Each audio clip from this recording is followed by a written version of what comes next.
Hello everyone, welcome back to another review. So before we get into that, I just want to let you know that from now on I'm only going to be wearing pink.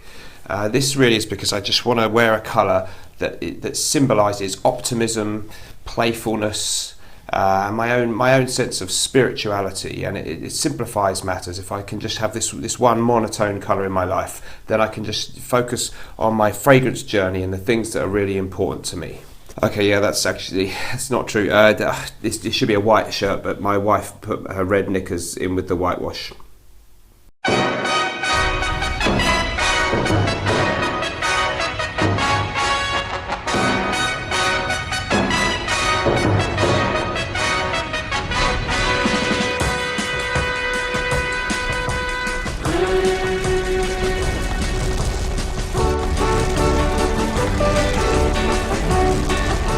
Hi everyone, so welcome back to another review, and today we're going to be talking about Boucheron Jaipur Homme. So this one was, I did a video about the fragrances I got for Christmas. There were three different ones. It was this one, Capsule Light by Karl Lagerfeld, and also Guerlain and Pampaloon, and I asked people to say which one they wanted me to review first, and they said that the most votes went to Boucheron Jaipur Homme. So let's get into it. Let's get into the review for this one. So a 1998 release, this one, so it's the 20th anniversary. It's been going 20 years. It's one that there's quite a few reviews out there on YouTube, but you know, it's not millions of reviews, but quite a few people have made very favourable reviews on YouTube about this one. The best one I would probably start with, other than after you've watched mine, is going to be Greggy Boy 76's one from quite a few years back. That is a really brilliant review that always made me interested in this one. So the fragrance was released way back in 1998. The perfumier for this one is Annick Menardou, who has a very good resume of fragrances. She also did Bulgari Black, Boss Bottled, Dior Bois d'Argent, and Lolita Lempicka Masculine. So she's done some really important stuff, Body Chorus too. So quite a few sweet ones there, which gives us a clue of what this one's probably going to smell like. Prices for this one, it's a cheapie. It's a really good value fragrance. You can get 50 mils for £20.52 on Lotino at the moment, or 100 mils in the UK for £28.98. I've got the Eau de Toilette. I'm only going to be talking about that today. I haven't tried, there is an Eau de Parfum for men as well, and the price for that one on Lotino today was £35.70, so that was 100 mil, a little bit more expensive. But I've started with the EdT because a lot of people who've tried both say they actually prefer the Eau de Toilette, or there's no big consensus saying you have to get the Eau de Parfum or it's loads better or anything. So let's get into the notes on this one. Fragrant notes in this fragrance, we've got lime, bergamot, cardamom and lemon in the opening. So it's a citrusy opening. In the mid, we've got carnation, cinnamon, jasmine and rose. And the base notes on this one, tonka, bean, patchouli, benzoin and cedar. How does it smell then? Well, my very simplistic description in my first initial video where I mentioned it is that it smells like baby powder mixed with vanilla, and I kind of stand by that. This is an oriental spicy fragrance by designation, so you do get a nice understated element of a little bit of a citrus feel with the opening, lemon and lime, bergamot, the usual things in men's fragrances, but it's always tempered by a lot more spiciness and sweetness. Cinnamon is a really big player in this fragrance, and you can really literally smell that cinnamon note. If you smell the spiced cinnamon on its own, if you've had one of those McDonald's donuts that are glazed with cinnamon dust that I used to eat years ago, try not to anymore, you can really smell the cinnamon in this one. Quite literally, it's there. And there is also a certain muskiness, and it's almost got a little bit of a barbershop feel to me. So it's a sort of a mixture of a kind of baby powder, fresh, almost a kind of barbershop 70s 80s feel, just a little bit of that in there, mixed in with a sweetness and a spiciness, giving it a more exotic feel, which is of course significant with the name being Jaipur. Jaipur, a city in India, not in Italy, a city in India called Jaipur, and Boucheron, of course, a jewellery company primarily. And this lovely lid here, the bottle is worthy of having a little bit more of a look at. The beautiful lid there is actually based on the Boucheron Cabochon Sapphire, which is in a lot of their jewellery, which I'll try and put a little picture of up now. So you have to say the bottle is a real work of art. For a cheap fragrance, that could easily be a really expensive niche kind of bottle. All feels very nice quality. Some people say the lid's very tight, and it is, so do be careful.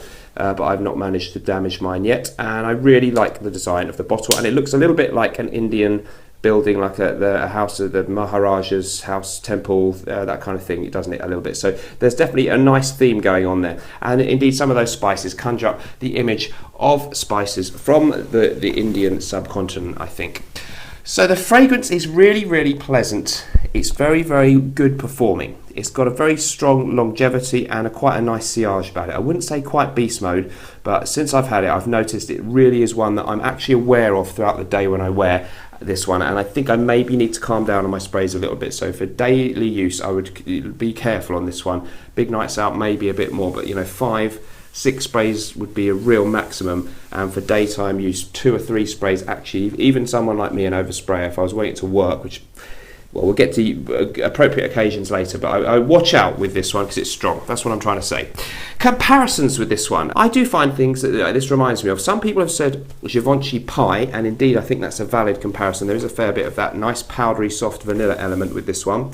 I would also compare this one very strongly to Histoire de Parfum 1725, one of my real favourite fragrances, which also has a bergamot citrus opening and has vanilla, and that one actually, I think they've both got cedarwood, haven't they?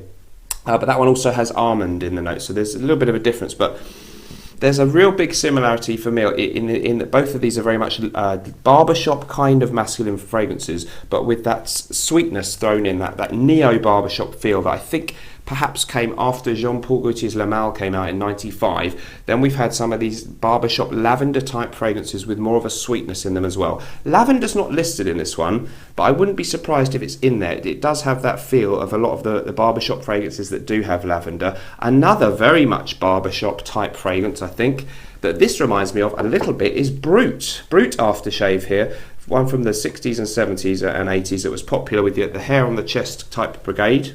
And a very masculine fragrance, but at the same time quite a clean, fresh one. Nothing really animalic in Brut. And there's a soapiness about Brut, which I also get in Jaipur Homme. What there isn't in Brut is this spicy, exotic element. So if you mix Brut with a bit of spice and vanilla, then you get something a bit more like these two. And they're very close. I gave this one a 10 out of 10, the Histoire de Parfum. And let's see what mark this one gets in comparison. This one may be just a little bit more warm and a little bit more smooth, and this one's got a quite sort of biting spiciness about it. Not necessarily better or worse, but that's perhaps where I'd say the difference lies. So really, really good fragrance. Great prices on this one, and really one to check out. Downside on this is you have to be in the mood for it. It's got, the kind of smell that if you wore it every day might get a little bit wearing. Cardamom and cinnamon, like things like that. Maybe you don't want to wear that smell all the time, so you might want to save this for nights out or occasional use at the weekends, or more, well, maybe not for work so much, I think. Let's put it that way. So let's talk about occasions. It would be a good date night scent. It would be good for formal occasions, dressed up kind of things, weddings, anytime that you're wearing a suit, but it's okay for casual use too. In terms of weather, I would probably steer clear of it in really hot weather, but apart from that, it's going to be pretty versatile. Winter and autumn would be a great time, but more chilly or fresh spring days would be absolutely fine too.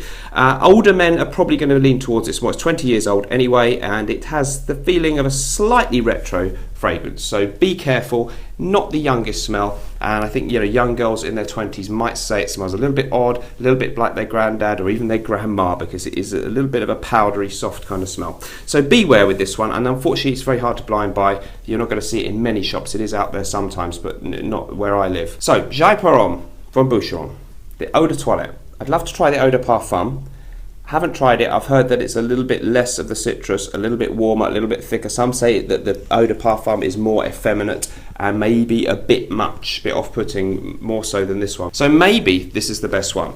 Really, really high quality smell. Could be a niche fragrance easily. Way more complex and stronger, with a bit more going on than most designer fragrances on the shelves today. I definitely prefer it to Givenchy Pie. It's got more to it than that. Downsides on this one, you've kind of got to be in the mood. A little bit retro smelling, so it might be off-putting to some people. Highly recommended for me. I really enjoy it. Beautiful bottle. I would give this one a really solid 9 out of 10. Great performance, classy smell, mixture of the barbershop feel with some sweet, spicy, exotic elements. Skillfully done. Great perfume behind this one and a superb price. So Jaipur Homme definitely deserved of its reputation in our community, and I'd like to add my humble name to the list of people who've given it positive reviews. So let me know if you've tried this one. Let me know if you have the Eau de Parfum, or anyone who's got both, what's the comparison like. And thank you very much for watching. I'll see you in the next video, and remember, whatever we're doing in life, let's project.